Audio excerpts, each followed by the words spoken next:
And we're on to day 4. So today we will be creating a simple character head turn. Let's jump into Synfig and begin. So for the head turn, we of course need a head. So I'm just going to use my circle tool here and create a head. Let me change the color to white so that we are somewhat consistent with what we have been doing before. And I'm just going to shape out something that looks like a head here. Okay, now this shape can be whatever you want. Be as creative as you want to be here. All right, so let's say that this is my head. Let me rename this head. And now we need some eyes, and I think I'm going to go with the rectangle tool here and draw some rectangular eyes instead of the typical circular eyes, you know. So let me just duplicate this layer here and move this over like so. And I'm going to select the both of them and just position them somewhere here. And I'm going to change the color to a dark gray like so. So now we have our eyes. We need to add a nose and a mouth. Now we could add ears and hair on his head, but you know that would probably be too much. So I'm just going to keep it very, very simple, just a nose and a mouth. So let me just come here and I'm going to go back to my spline tool here and just add a line like so. Enter. And I'm going to change the color because we are not able to see it. So I'm just going to come down here to a dark gray. And let me see if I see that. Okay, so it's very, very tiny. So let me select this. And I'm just going to increase the outline width to maybe 7 so that we're able to see that. And yeah, so that is looking fine. And no, it's looking a bit too serious, right? So let me just add a point here and just give him a smile so that he's smiling at us. So that looks much better, doesn't it? Now we need a nose. I'm just going to use my spline tool here and I'm just going to draw a very long nose here, and this will help us to better demonstrate the head turn. So I'm just going to right click my spline here and click on make region to create a nose. I'm going to remove the outline by deleting it. Let me change the nose color to a darkish gray. Not too dark. I'm going to make it a bit lighter than the eyes here. So maybe somewhere there. And let me just increase the nose even more here. Make it a big nose like so. Okay, so that is looking fine. And our head is done. Okay, so let's actually organize our layers here. So I'm going to just put all of the parts of the face inside of a group and call this face. Let me just move my origin point there, and now our face is able to move. But notice when we move it outside of the lines here, the face actually comes off of the head. Now we don't want that. We want our face to be bounded by the outline of our head here. And to do that, we need to group both of these layers into one. And with the face layer selected, let me move this over here so that you're able to see. Just come over into the properties, go to composite and click onto, and our face is now glued onto the head here. Okay, so that is looking fine. So now that we are all set up, let us begin to animate. Now we want to create a curve because we want the head to rotate along an arc. Okay, so let me just pause here and inform you of the different principles that we'll be utilizing here. We'll be utilizing ease in, ease out, because when the head is rotating, it will start off slow, then it builds up speed, and then it gradually comes to a stop. So that's ease in, ease out. We're utilizing arcs because you're not a robot. Whenever you're turning your head, you know, or even your body, you move along on an arc. Okay, you don't move in a straight line. So we'll be utilizing arcs and of course timing and spacing. Okay. Yeah, so let's begin. Now to do that, I'm just going to use my spline tool here and just draw a line like so. I'm going to put a point here and just move this down so that we can quickly create our curve like so. All right.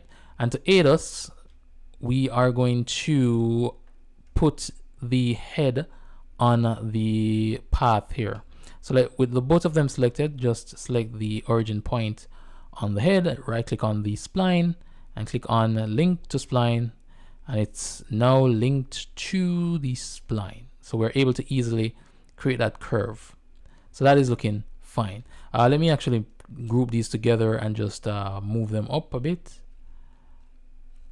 like so, and let's begin animating. So before we begin animating, we're going to stick to the constant keyframe, because remember we're trying to stick to as much of the traditional techniques as much as possible. We don't want Synthwig to give us too much help here, okay? And we can do that with the constant keyframes. So let me just, with the constant keyframe selected, let me just turn on animate, and I'm going to go to frame 0 here, select my, let me rename this to head. Yeah, select my head layer, and I'm just going to select the origin point here and just move this slightly to add a keyframe like so. So this is where we're going to start, and I'm going to come to my second frame here and just move the head slightly there like so. Now I have onion skin turned on. So to turn on onion skin, you click this. Okay, so I have onion skin turned on so that I am able to see my previous frame, and this will help me to determine the spacing between each drawing.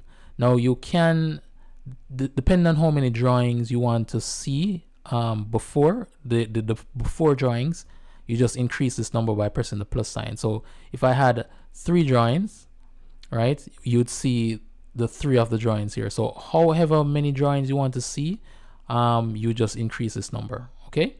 But note, you'll have to make sure that the drawings are actually there. So we only have 1 at the moment, so we will only be able to see 1. Okay, let me actually select by my head, and let me change this back to 1 there, and come back down to my timeline here, and notice we're seeing the 1. All right, so I'm going to come down to, oh whoops, I'm still up here. Make sure that you click outside here in your canvas area to remove your cursor from outside of this this window here. Okay, so let me select my head, come back here, go to my third keyframe here, and I'm just going to move this down slightly. All right, so with each drawing I'm moving further and further away from the previous drawing. So if I go back here, we can see there it has a small amount of space, then on this one the space is increased. All right, so that's the idea.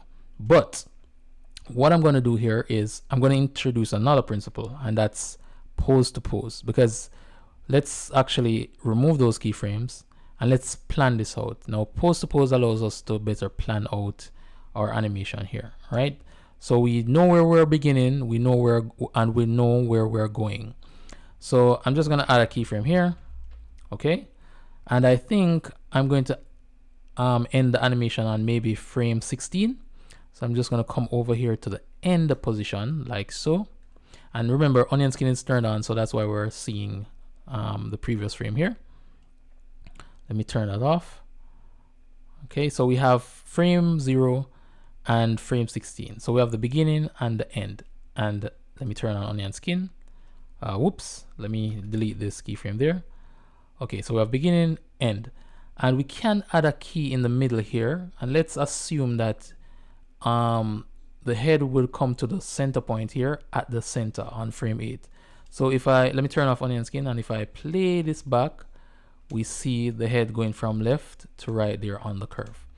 Okay, so we have this all pre-planned, and now we know where we begin and we know where we're going. So I'm just going to come to my second frame here, and we're just going to go ahead and do what we were doing before. So I'm just going to move the origin point slightly there, and I'm going to turn on onion skin so I'm able to see the previous frame there. All right, and I'm going to come to the next frame here and just move further away. Remember, with each new frame, you want the drawing to move further and further away. So I'm going to come down here, move further and further away. Like maybe there, maybe too far,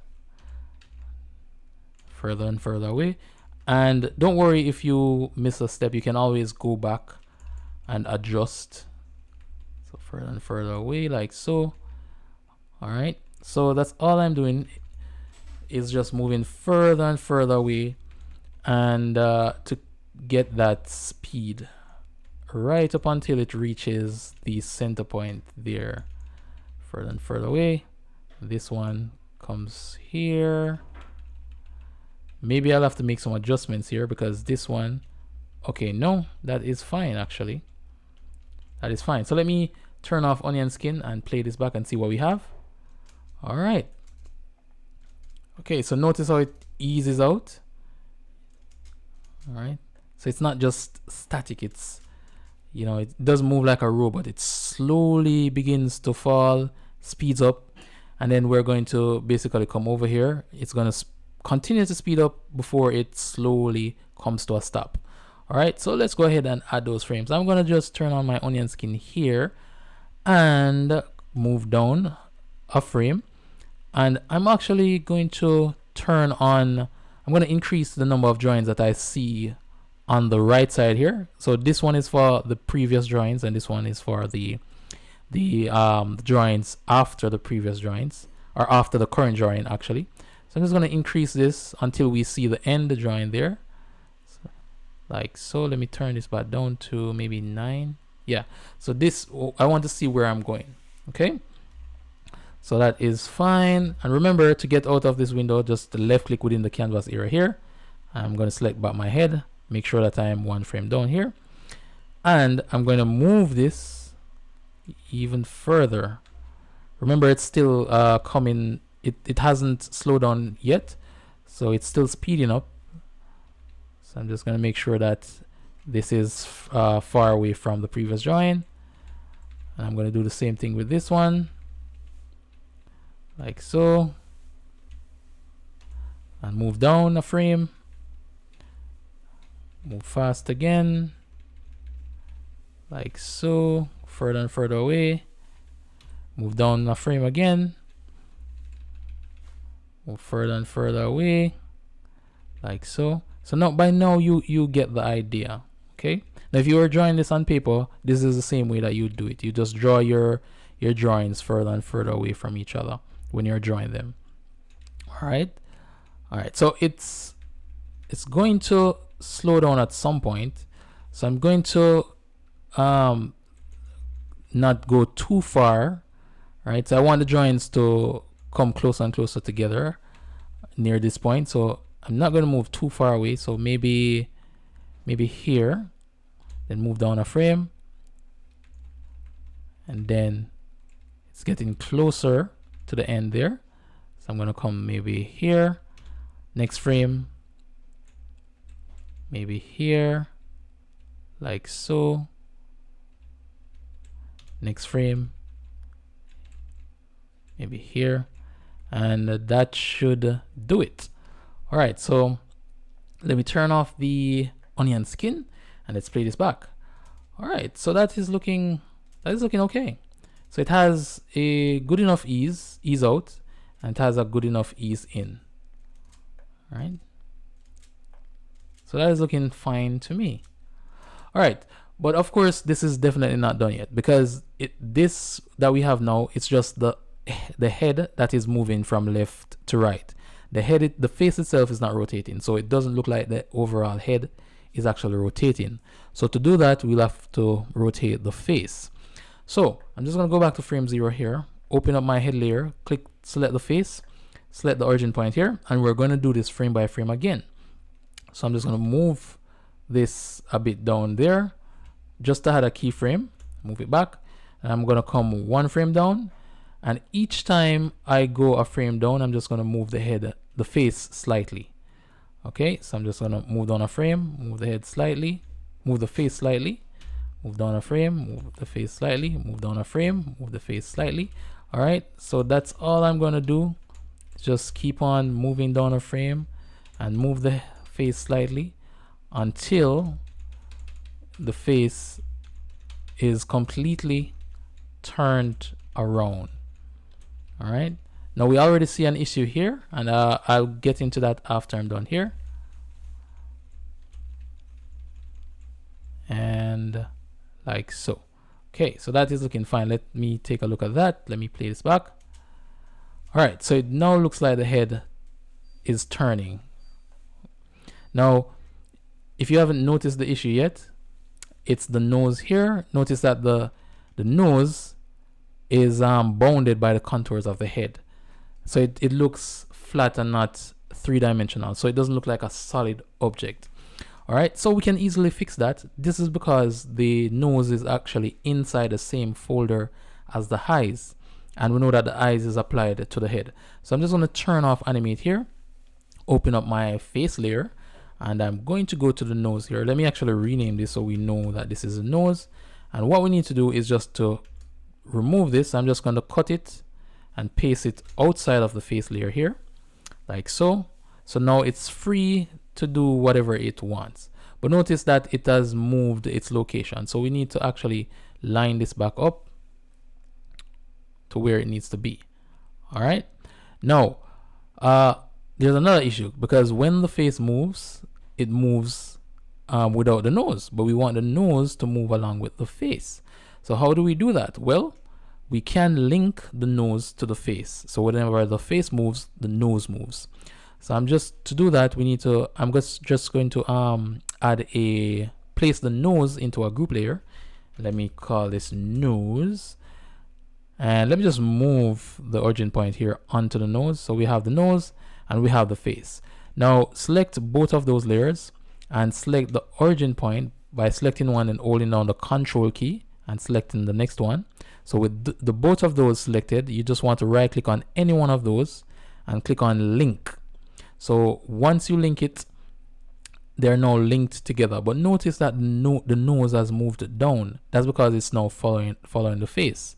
So let me just move this back here and see where the nose is compared to the rest of the face. All right, so all we need to do is just to go into the drawing layer here of the nose and just move it back into the position where it needs to be, like so. Okay, and because it's linked, once we play this back, we can see that it's now where it needs to be. Okay, so this definitely looks like a solid object, and it looks like the head is turning. All right, and now we can turn off that spline and just have a full look at the head rotating. All right, so that is great. And that's pretty much it for this video. Of course, I'm going to, no, I may not alter this until we do the video number 5, because video number 5 is basically a head turn just with anticipation. So yeah, I think I'm going to leave this as is, and on video number 5, then I'll add my own spin to it. So that's it for this video, and I will see you in video number 5, or day number 5, exercise 5. That, yeah, exercise 5 is what I meant to say. All right, so that's it for this video.